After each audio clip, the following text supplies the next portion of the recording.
But remember I said it was a daily thing. It's something that you have to work on in prayer daily. You can't cease praying. You have to continue to be in prayer for your marriage. You have to continue to be in prayer for your husband. Y'all, you have to work on this thing. It doesn't come overnight. It doesn't come overnight. I'm not telling you something that I heard. I'm telling you from personal experience. I wouldn't be able to stand up here and tell you about it if I didn't know about it. Submissiveness has to be demonstrated. Now understand, your submissiveness is an example that you set before others, before your children. Your children are watching you. They may be like Sheena saying, Mama, you don't know why you're doing what Dad tell you, not your boss. But you need to be careful around your children.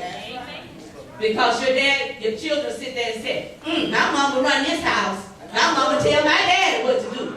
You need to be careful around your children. Around your family. You never know who's watching you. There's always that young girl out there who says, I want to be just like Sister Pippin. I want to be submissive. I want to be just like Sister Taylor. I want to be submissive just like she is to Deacon Taylor. You never know who may be watching you. You need to be careful. Now, the last W says where. Where should I be submissive? Where should I be submissive?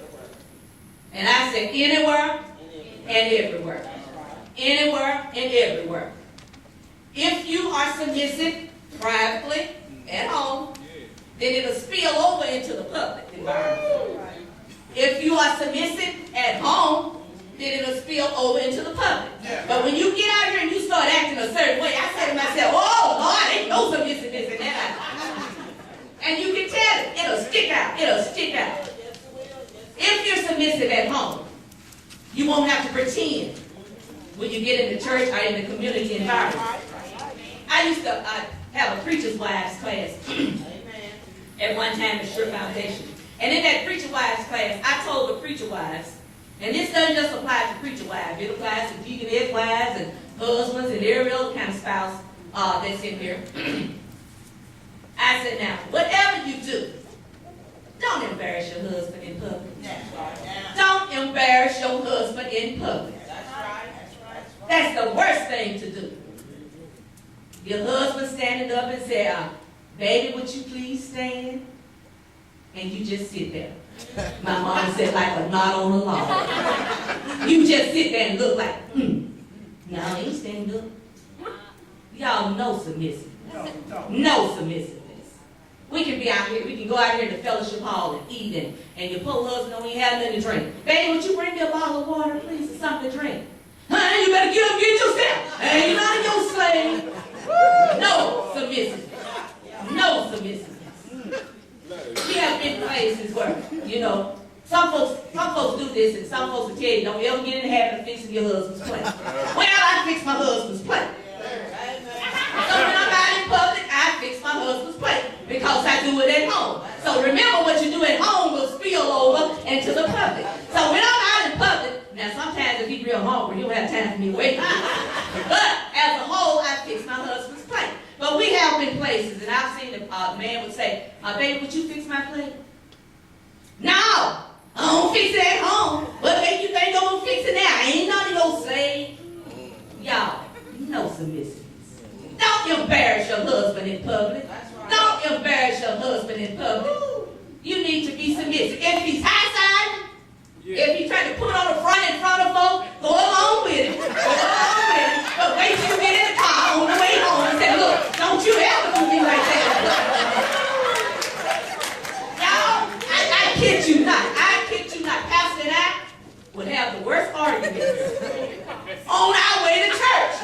And you see, most times we don't even ride together now. But on the way to church, we would get into the biggest argument. But now understand this. The minute my foot took holy ground, the minute we stepped on holy ground, all of that went away. I came in and I was smiling. Pastor came in, how you doing, sister? Don't embarrass your husband in public. The public is not a place to embarrass your husband. But when we get back in the car, as soon as we get out of the street, I said, look, let me tell you something. And then, he tried to tell me because neither one of us wanted to be quiet. But now I had to learn how to be submissive.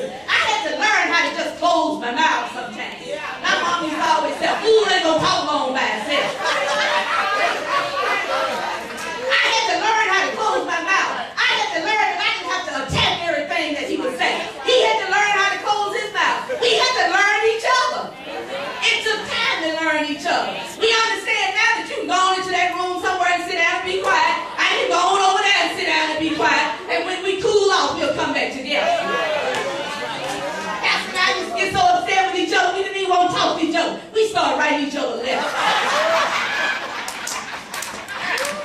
Now, I had to learn how to be submissive.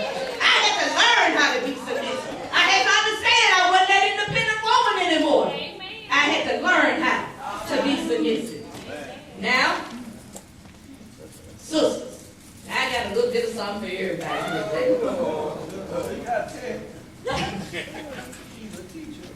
Yeah, so now, if you're not going to take your attention, you're going to have a test. But let me finish telling you this, and then I'm going to go on to what I need to tell the sisters. You know, in my job, I conduct a lot of parent meetings. And so often we have parents coming, and they're talking about their children, and we're all sitting around a table, and we're trying to decide what's best for the child. And a lot of times the mama and the dad both comes to the meeting. Well, this particular couple came in just the Thursday before we got out for Christmas. And the daddy started talking, and he said, well, this is what she does at home. Let me tell you what she do at home. And then the mama said, baby, no, don't you tell it. You be quiet, let me tell it. And I just kind of said that. Now, we're in a room with around a table with 7, 8, 10 people. And then the polar man just got quiet. And he started trying to talk and explain something again. He said, well, let me tell you about it. No, baby, didn't I tell you be quiet? Let me tell you. And I was sitting there to myself and I was saying, well, I can tell who's the head of that household. Because she's running stuff around here. Don't embarrass your husband like that. Don't embarrass your spouse. Men, don't embarrass your wife. Same difference. Same difference. Don't embarrass your wife in public. That's right. All right. You hear me now? You hear me now? You're going to have a test. So often, mothers have had to take on the role of the household because of the absence of the father. But when you marry, hear me, single women, when you marry, the husband becomes the head of the household. That's right. Ephesians 5:23-8. If you don't believe me, look in the word. Ephesians 5:23-8 says, for the husband is the head of who? The wife. I didn't say it. The husband is the head of the wife. You have been in charge, and it becomes a difficult task for you to let go. But you have to relinquish your title. You're no longer in charge. You are now under the headship. You are now under the leadership of your husband. Now, if you're not ready to be submissive, then you need to stay single. You need to stay single. Although you may be equal in mental ability, you must still be submissive. You may even have more knowledge than he has. And most of us women, we probably do. But you must still be submissive. Because you are under the leadership of your husband. Paul says, again in Ephesians 22:8, that wives are to be subject to your own husbands. Now, it didn't say you be subject to somebody else's husband. You be subject to your own husband. Your own husband. That's the one that you made the vow with before God and before man. So you need to be subject to your own husband as unto the Lord. Now, if you're obedient to the Lord, and the Lord knows we love the Lord, so we're going to be obedient to the Lord. If you are obedient to the Lord, then you ought to be obedient to your husband. Pastor said last week that we are no longer two, but one flesh. And we are stuck together, we're cemented, and we're glued together. Those whom God has joined together, let no man come asunder. Everybody with me? How many folks have decided that they're submissive by now?